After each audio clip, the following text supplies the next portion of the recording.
Baghdad میں ایک حمال رہتا تھا جس کے بیوی بچے نہ تھے۔ ایک روز وہ بازار میں اپنے ٹوکرے سے تکیہ لگائے کھڑا تھا کہ ایک عورت آئی۔ اس کا برقع موسلی ریشم کا تھا، جوتوں پر زردوزی کا کام تھا اور ان کے حاشیوں پر موتی اور ہیرے ٹکے ہوئے تھے۔ اس کے گیسو ہل رہے تھے۔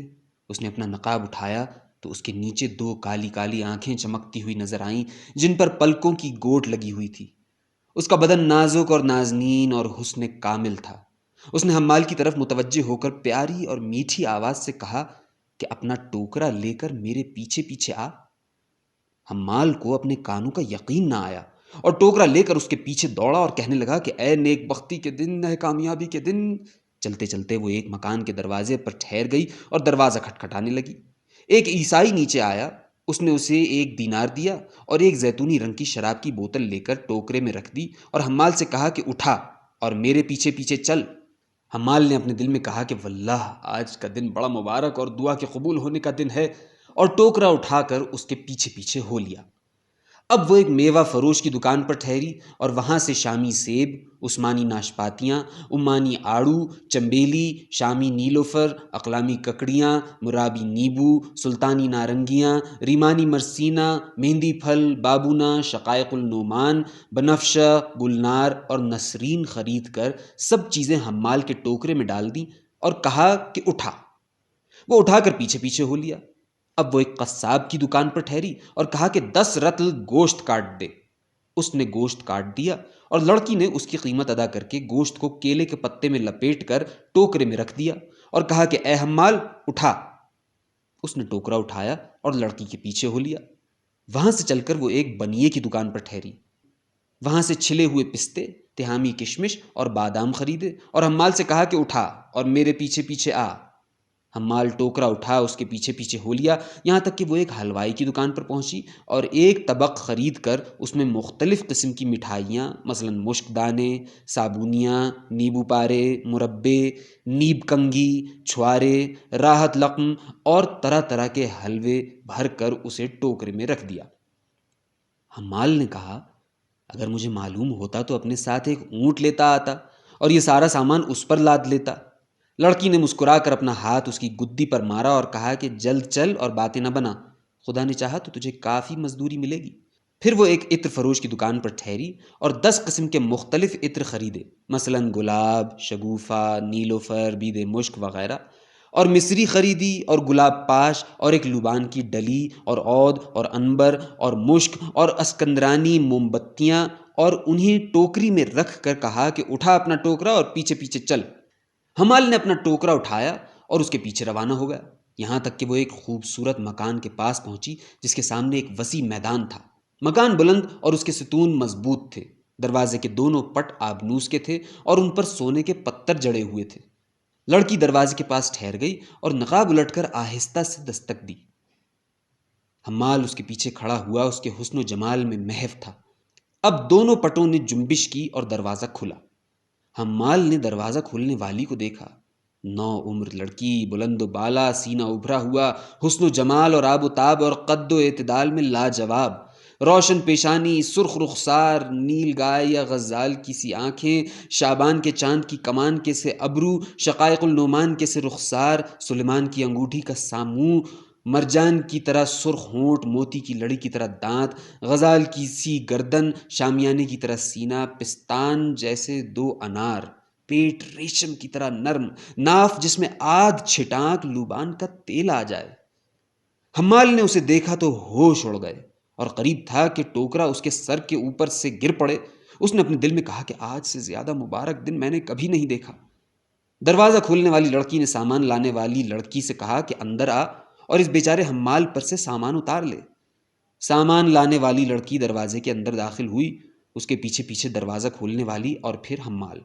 چلتے چلتے وہ ایک وسیع صحن میں داخل ہوئے جو نہایت سڈول اور خوبصورت بنا ہوا تھا اور جس میں نقش و نگار اور پچی کاری کا کام تھا۔ اس میں 12 دریاں اور چھجے اور محرابیں تھیں، نیز الماریاں جن پر پردے پڑے ہوئے تھے۔ صحن کے بیچ میں پانی بھرا ہوا تھا، اس کے وسط میں ایک فوارہ تھا۔ صحن کے بالائی حصے میں ایک تخت پڑا ہوا تھا جو صنوبر کی لکڑی کا بنا ہوا اور جس میں ہیرے جواہرات جڑے ہوئے تھے۔ تخت کے اوپر لال اطلس کی چھتری لگی ہوئی تھی، جس کے حاشیے میں بعض گولیوں کے برابر اور بعض ان سے بھی بڑے موتی ٹکے ہوئے تھے۔ اس کے اندر سے ایک نو عمر لڑکی نکلی۔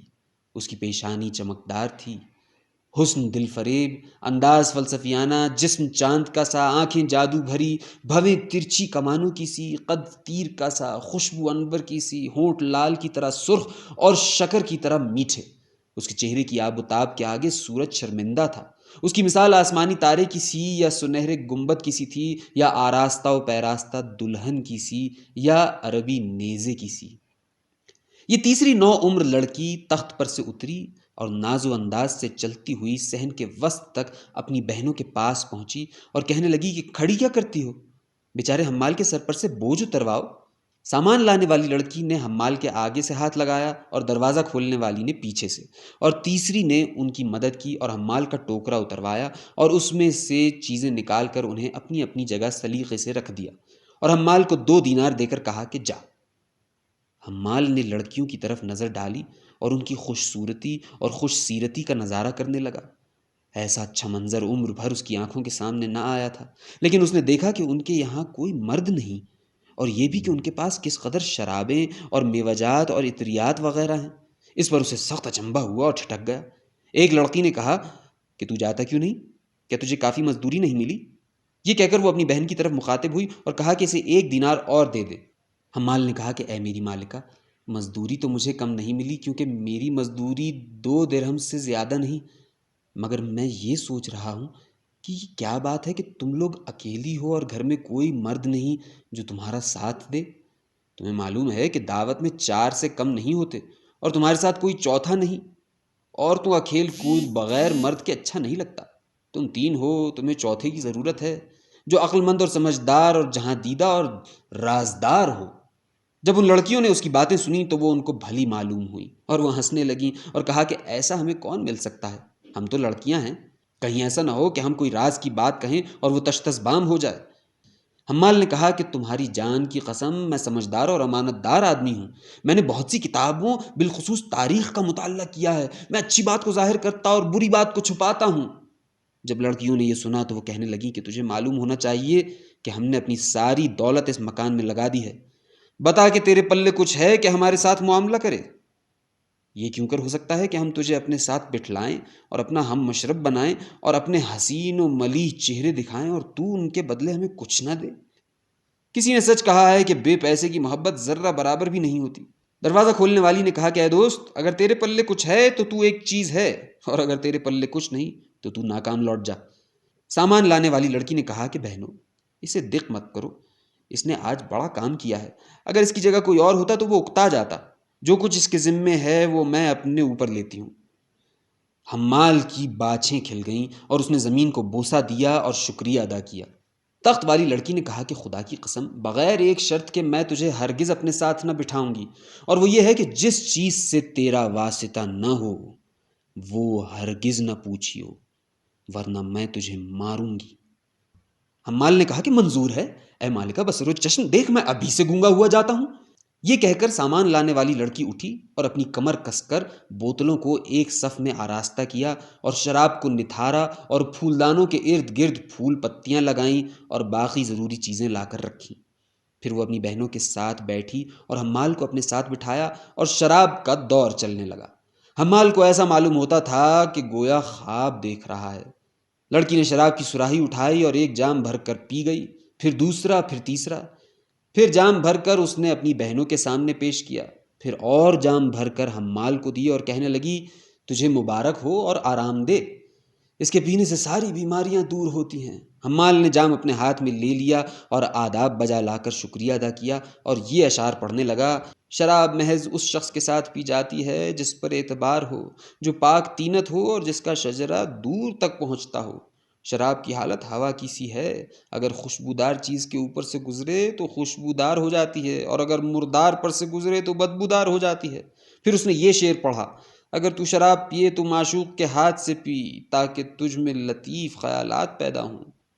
یہ اشعار پڑھنے کے بعد اس نے ان لڑکیوں کے ہاتھوں کو بوسہ دیا اور شراب پی اور جھومنے لگا۔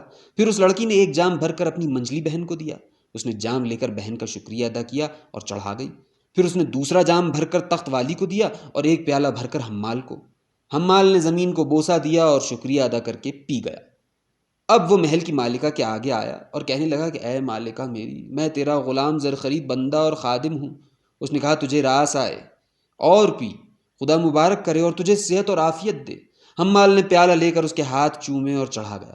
اب لڑکی نے خود ایک پیالہ لیا اور پی گئی اور اپنی بہنوں کے پاس آئی اور حمال کو اپنے ساتھ بٹھا کر مینوشی میں مشغول ہو گئی، اور سب کے سب مل کر گانے، ناچنے اور اشعار پڑھنے لگے، اور حمال ان کے ساتھ بوس و کنار کرنے لگا۔